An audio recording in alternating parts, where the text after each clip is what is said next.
PM Kisan Samman નિધિનો 20મો હપ્તો 2 ઓગસ્ટે release કરી દેવામાં આવ્યો હતો. જે લોકોનો હપ્તો આવ્યો છે એ તો લોકો તો સ્ટેટસ ચેક કરી અને જોઈ શકે છે, પણ ઘણા બધા લોકોનો 20મો હપ્તો છે એ રિલીઝ કરવામાં આવ્યો નથી. એના મુખ્ય કારણો જે વેબસાઇટની અંદર લખેલા છે એ એક છે કે જે લોકોએ 1/2/2029 પછીના ખાતેદાર છે એ લોકોનો પણ નથી આવ્યો.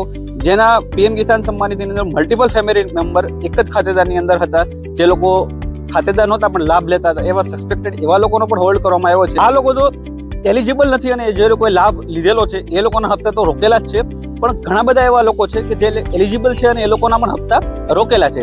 એમાં જે એક છે જેને લેન્ડ સીડિંગ કરાવવાનું બાકી છે, એ લોકોનો હપ્તો છે તો એને વેબસાઇટની મદદથી લેન્ડ સીડિંગ કરવાનું રહેશે. વેબસાઇટની અંદર ઓપ્શન આપેલો છે લેન્ડ સીડિંગનો. બીજા લોકો એવા છે કે જે લોકોને ઈ-કેવાયસી બાકી કરવાનું છે, ઈ-કેવાયસી નથી કરેલું, એ લોકોનો પણ હપ્તો અત્યારે હોલ્ડમાં છે, તો એને પણ વેબસાઇટની મદદથી ઈ-કેવાયસી કરવાનું રહેશે. અને બીજા લોકો એવા છે કે જેના મોબાઈલ નંબર અપડેટ નથી કર્યો, એ લોકોનો પણ હપ્તો છે એ હોલ્ડ ઉપર મૂકેલો છે, તો એમાં પણ વેબસાઇટની અંદર ઓપ્શન આપેલું છે તમારા મોબાઈલ નંબર એ રીતે અપડેટ કરી શકો. કરંટ પ્રોબ્લેમને લીધે જે લોકોના પણ હપ્તા નથી આવ્યા એ વેબસાઇટની મદદથી પણ કરી શકે છે, અને જો તમારા ગામમાં જે ઓપરેટર હોય મીટર ઓપરેટર એની મદદથી પણ તમે છે એનું સોલ્યુશન લાવી શકો છો. તો આવી જ અવનવી માહિતી માટે ગુજુગાન ગેજને ફોલો કરી લેજો.